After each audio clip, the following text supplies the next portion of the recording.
Captain Veltara pressed her clawed hand against the cold metal of the bridge. Railing as another explosion lit up the darkness outside, the Coalition fleet was losing again.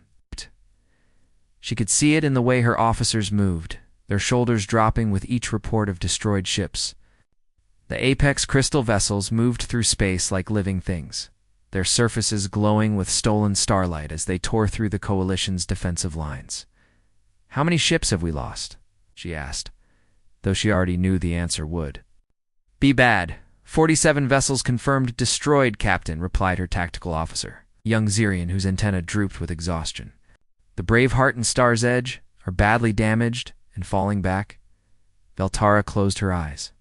47 ships meant over 30,000 lives lost in just this one battle. The war against the Apex Dominion had been going on for 300 years, and they were no closer to victory now than when it started. If anything, they were losing ground faster than ever. The Apex were not like other enemies the Coalition had faced. They did not want territory or resources in the usual sense. They consumed entire star systems, draining the energy from suns until they went dark and cold. Ow. Billions of people and thousands of worlds had died as the crystalline beings spread outward. From the galactic core, like a plague of living crystal, "Captain, we're receiving the retreat order from Fleet Command," announced the communications officer. "Understood. All ships fall back to the Kepler staging area. Maintain defensive formation." As the Coalition fleet limped away from yet another defeat, Veltara stared at the tactical display showing the Apex advance. The enemy moved with perfect coordination, their crystal ships following patterns that seemed to predict every Coalition strategy. No matter what new tactics the allied species tried, the Apex always had an answer. The Coalition had numbers on their side. Oh. Dozens of species had joined together, bringing their best ships and bravest warriors.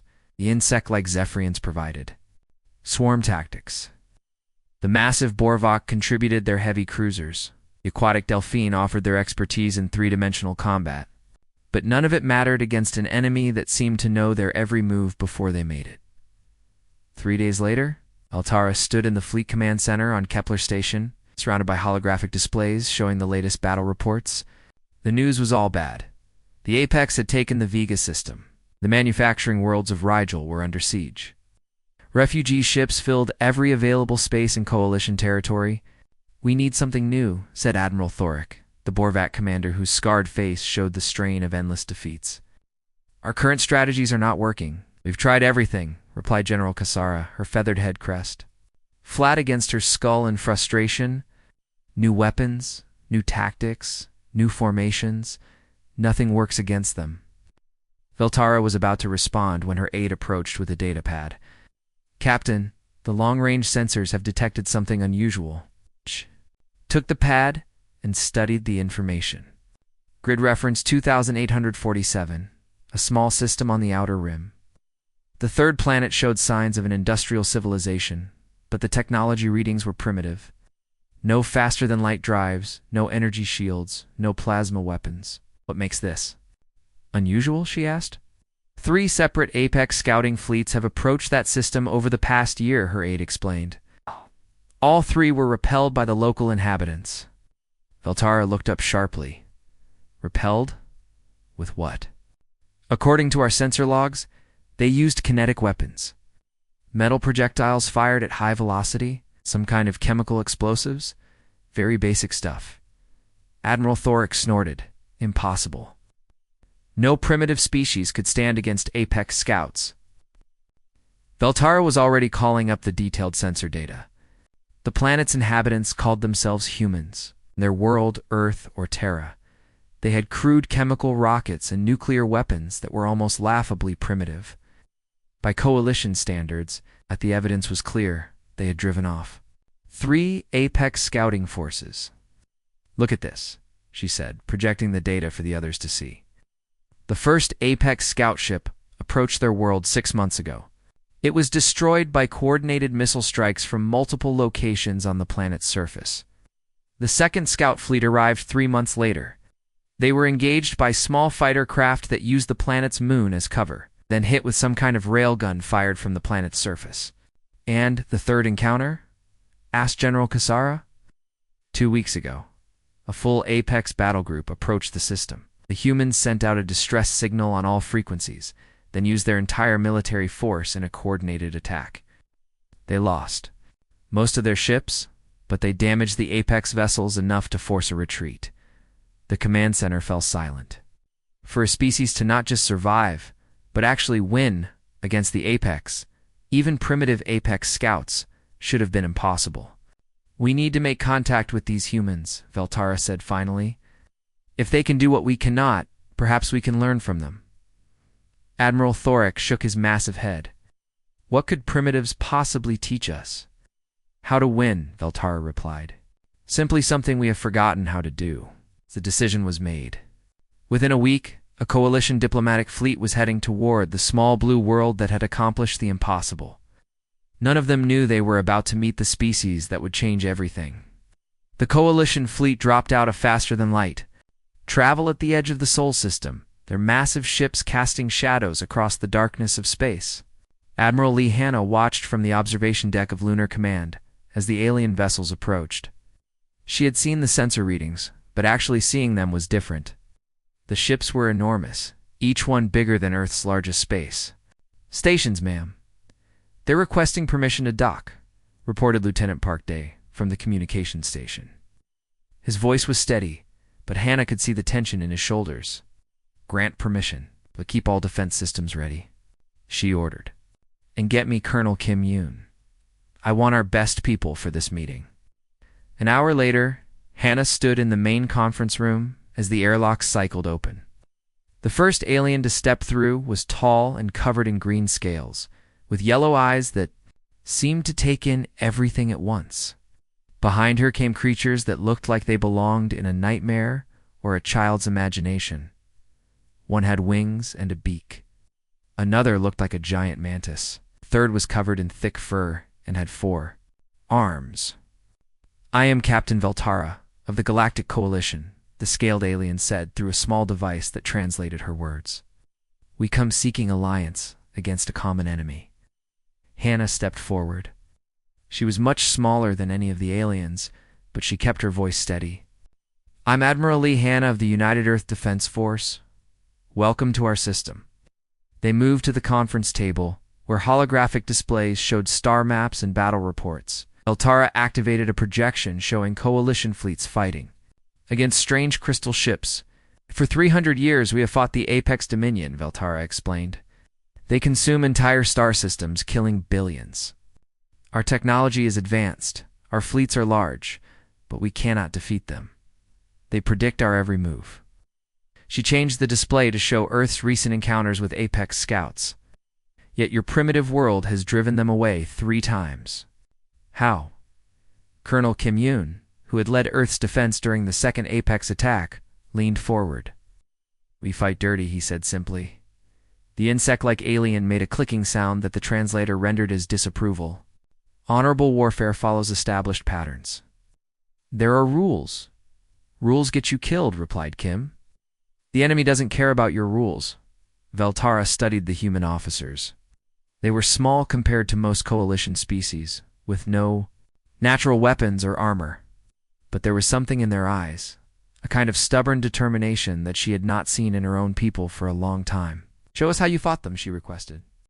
The display changed to show the battle where Kim had led Earth's fighters against the second Apex scout fleet. Yeah. The alien observers watched in growing amazement as the primitive human. Ships used tactics that made no sense by coalition standards. Instead of forming neat battle lines, the human fighters scattered in all directions. They used asteroids for cover, hiding behind rocks like children playing games. When their weapons could not penetrate Apex shields, they rammed their damaged ships into the enemy vessels. One pilot had actually flown his fighter into an Apex engine core, destroying both ships. "This is chaos," muttered the 4-armed alien. "Where is the formation? Where is the discipline?" "That's the point," explained Admiral Hanna. "If we can't predict what we're going to do next, neither can they." She showed them more footage from Earth's third encounter with the Apex. A human captain named Song Min had taken his damaged destroyer and used it as a decoy. broadcasting false signals while smaller ships attacked from unexpected angles. When the Apex tried to follow their standard response patterns, they found themselves confused and outmaneuvered. "Your people died in these battles," observed Volterra. "Many of them?" Yes, Hannah nodded. "But they chose to die fighting instead of running, and their sacrifice won the battle." The coalition officers exchanged glances. In their cultures, preserving life was the highest priority. Commanders who lost too many troops were considered failures. But these humans seemed to understand something the coalition had forgotten. "We have superior technology," said the winged. "Alien. Better shields, stronger weapons, faster ships. But we always lose. Because you fight the same way every time," Kim pointed out. "Your enemy knows exactly what you're going to do. They've been fighting you for 300 years. Of course, they can predict your moves." Altara activated another display, showing Coalition Tactical Doctrine. Formations were perfect, the strategies elegant, the coordination flawless. It was also completely predictable. "What would you do differently?" she asked. Kim studied the display for a moment. "First, I'd break up those formations, make smaller groups that can move independently. Second, I'd give local commanders permission to ignore orders if they see a better opportunity. Third, I'd use damaged ships as weapons instead of retreating with them." The coalition officers looked horrified. "That would be chaos," protested the insect-like being. "Controlled chaos, corrected Admiral Hannah. The kind that wins wars." Voltara was quiet for a long moment, studying the humans. They were primitive by coalition standards, but they had something her people had lost somewhere in 3 centuries of defeat. They still believed they could win. "What do you need from us?" she asked finally. "Better technology," Hannah replied. "Faster ships, stronger weapons, energy shields. Give us the tools and we'll show you how to use them." "And what do you offer in return?" Admiral Hannah smiled, and there was something dangerous in that smile. "We'll teach you how to fight like humans." 6 months after first contact, Commander Choi Min stood on the bridge of his ship looking at something that should not exist. The Iron Wolf was half human design, half alien technology, and completely insane by any reasonable standard. Coalition. Energy shields flickered around a hole, bristling with human missile launchers. Alien faster-than-light engines powered a ship that carried both plasma cannons and old-fashioned railguns. "All systems green," Commander reported his tactical officer, Lieutenant Namsu. She was one of the first humans to learn coalition technology, and her station was a mixture of holographic displays and physical switches that made visiting aliens nervous. Around them, the Joint Strike Force prepared for their first real mission together. 20 ships, each one a unique combination of human and alien engineering. The coalition engineers had been horrified at first, watching humans weld plasma cannons next to chemical explosive launchers. But the results spoke for themselves. "Target is Apex Mining Station 37, Min announced over the communications channel. "Remember, we're not trying to look good. We're trying to win." The mining station hung in space like a crystal spider, its geometric form beautiful and deadly. Apex defensive platforms surrounded it in perfect mathematical patterns, their energy, weapons already tracking the approaching fleet. Everything about the enemy position was logical, predictable, perfectly designed to destroy any normal attack, which was exactly why the humans had no intention of making a normal attack. "All ships, execute scatter pattern 7, ordered Min. The joint fleet suddenly broke apart like an exploding firework. Human-designed ships dove toward the nearest asteroid field, while coalition vessels climbed toward the system's gas giant. To the Apex sensors, it looked like complete chaos. Their targeting computers tried to track dozens of different threats, moving in seemingly random directions, while the station's defenses focused on the obvious targets. Something else was happening. 3 coalition stealth ships, invisible to Apex sensors, drifted silently toward the station's lower levels. Inside each ship, teams of human marines waited with coalition weapons and a very simple plan. "Sergeant." Ojin checked his plasma rifle one more time as his transport approached the station's docking bay. Around him, his squad of mixed human and alien soldiers prepared for what their officers politely called an infiltration. Mission: and what Jin called breaking and entering on a massive scale. Remember, he told his team, the Apex think in patterns. They expect us to fight their security systems, so we're not going to fight them. We're going to ignore them completely. The stealth ship docked with barely a whisper. Yin's team moved through the station's corridors like ghosts, avoiding the main passages where Apex defenders waited. Instead, they crawled through maintenance tunnels, climbed through ventilation systems, cut through walls when necessary. The Apex had designed their station to resist frontal attacks. They had not prepared for enemies who would spend an hour cutting through a bulkhead just to avoid a single guard. Charges placed on Structural Support 7, reported Corporal Li Bo over the tactical network. This thing is going to come apart like a house of cards. Outside, the space battle continued. The scattered human and alien ships seemed to be losing, taking damage from the station's weapons while dealing little in return. Coalition Admiral Kasara, watching from the command ship, felt her usual despair beginning to rise. Another defeat, another retreat. Then Commander Min's voice crackled over the communications channel. All ships fall back to minimum safe distance. Jin, you have 30 seconds. Understood, came the sergeant's calm reply. All teams, charges are armed. Time to leave. The infiltration teams moved through the station like water, finding new routes when their planned exits were blocked, helping each other when someone got separated. They moved with a kind of flexible teamwork that made coalition officers nervous, but got results. Last team clear, reported Jin, as his transport pulled away from the station. Fire in the hole, announced Min. The mining station did not explode so much as it folded in on itself. The human charges had been placed with surgical precision, cutting the crystalline structure's support beams at exactly the right points. What had been a formidable fortress became a cloud of glittering fragments in seconds. The joint fleet regrouped, the crews cheering over the communications channels. It was the coalition's first major victory against an Apex installation in over 50 years, but their celebration lasted exactly 47 hours. The Apex response came without warning. A coalition patrol fleet at the Kepler 438 system simply vanished. One moment, 60 ships were conducting routine sweeps. The next moment, there was nothing but empty space and the fading energy signature of something the humans had never seen before. Null spheres, Captain Veltara explained grimly to the emergency meeting of joint commanders. Reality warping. Weapons that can erase matter from existence. Thought they were just rumors.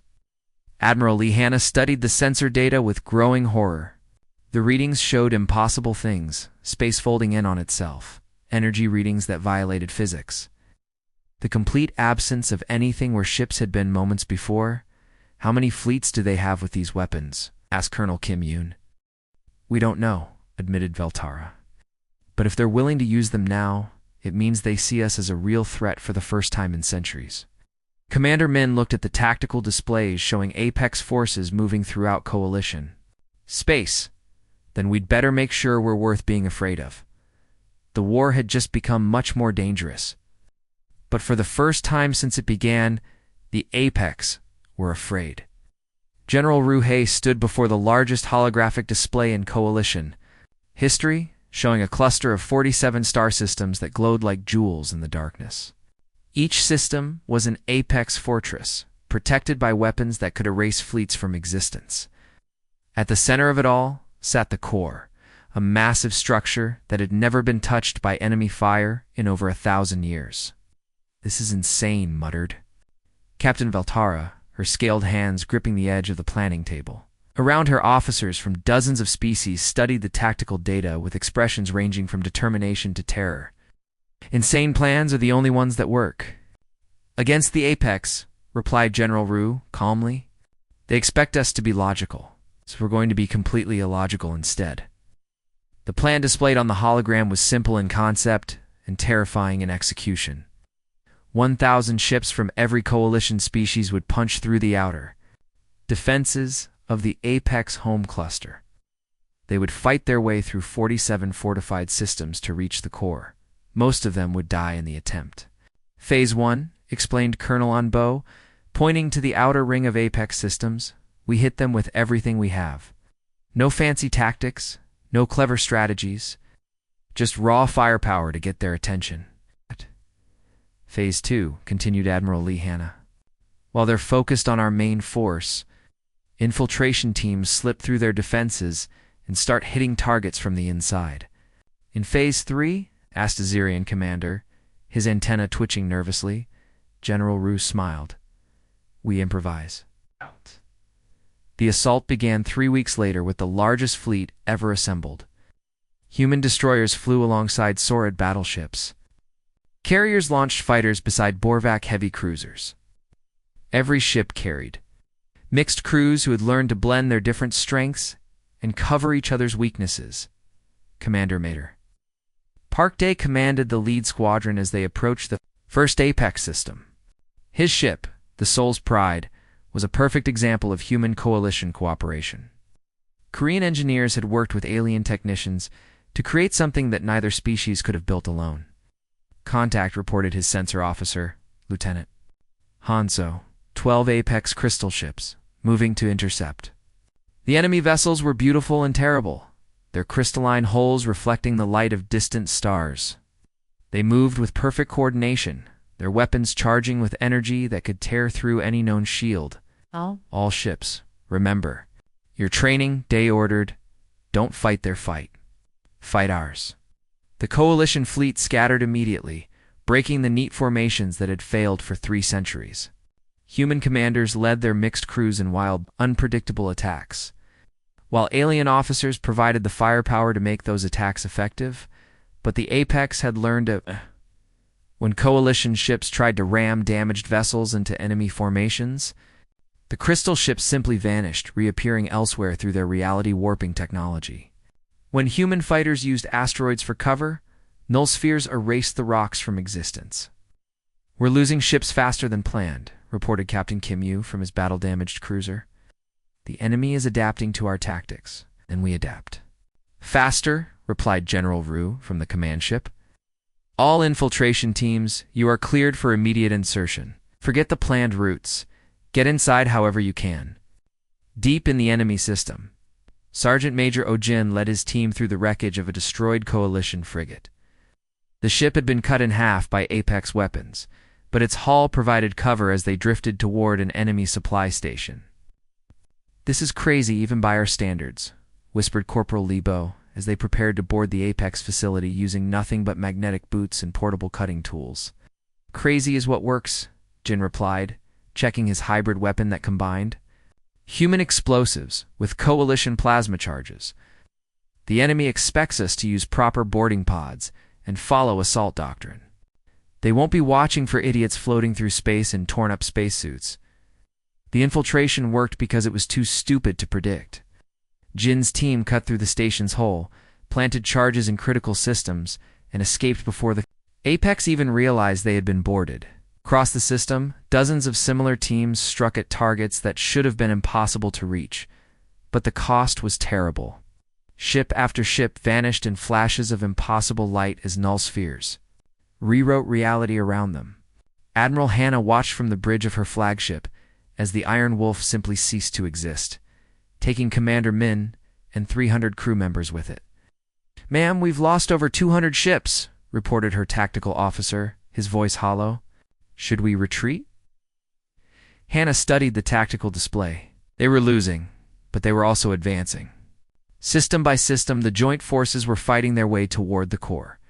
The Apex were throwing everything they had at the coalition fleet. But they couldn't be everywhere at once. "Negative," she ordered. "All ships continue the advance. Remember why we're here."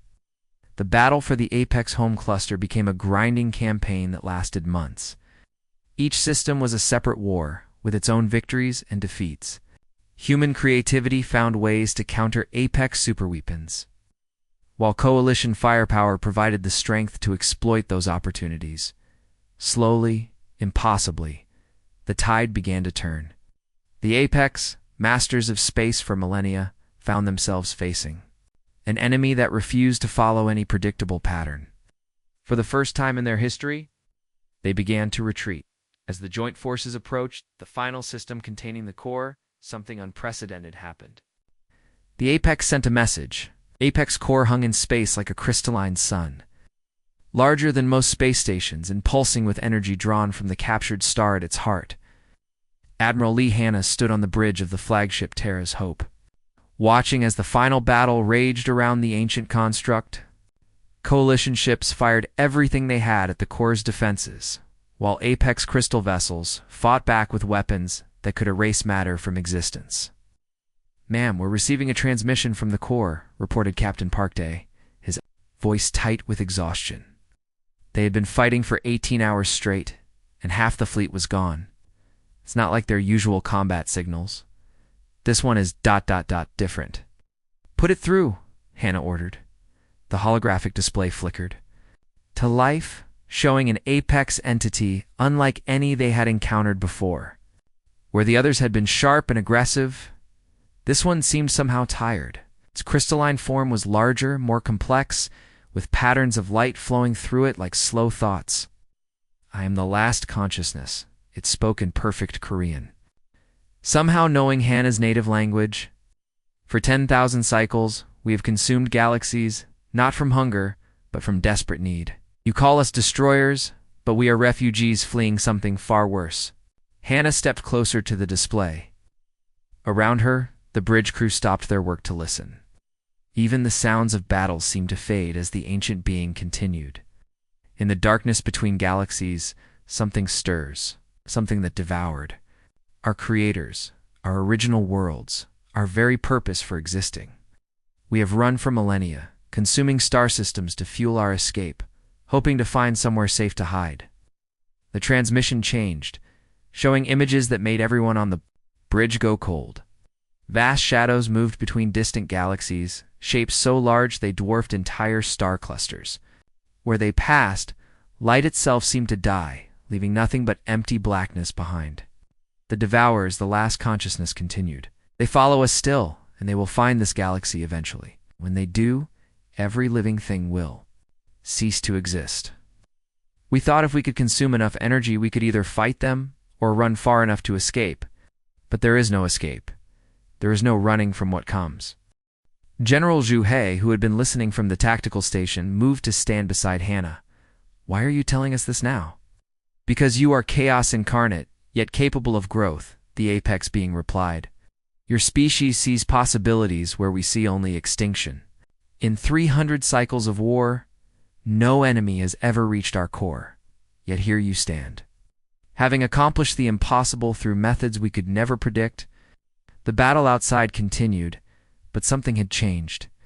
The apex ships were no longer fighting to destroy, but to defend. They were protecting the core not from the coalition fleet, but from something else entirely. "We have observed your tactics," the last consciousness said. "You take our greatest strength and turn it against us.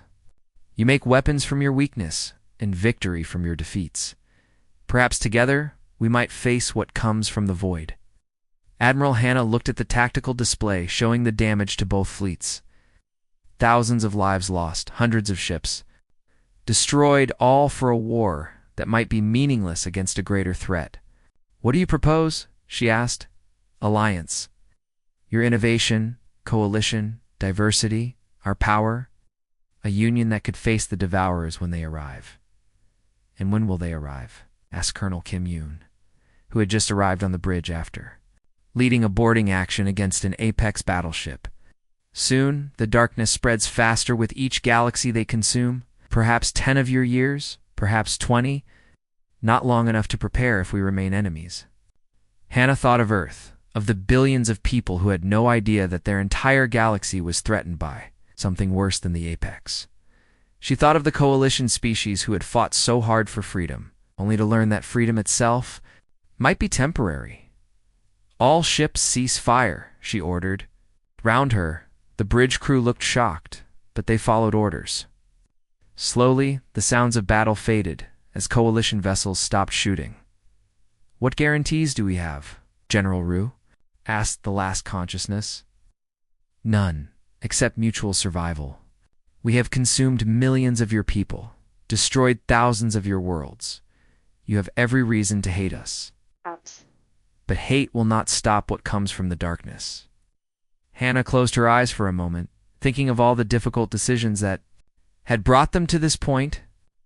Then she opened them and looked directly at the crystalline being. The Terran Concordat, she said simply. A new government where every species has a voice, every world has protection, and every life has value. Humans, coalition species, and Apex working together. You would trust us after everything we have done. Trust has to start somewhere, replied Kim Yoon. Besides, we're good at turning enemies into allies. The last consciousness was quiet for long moments. Then its crystalline form pulsed with what might have been hope. Then let us begin. There is much work to do and little time to do it. 3 years later, children played in the gardens of New Terra while their parents prepared for humanity's greatest challenge.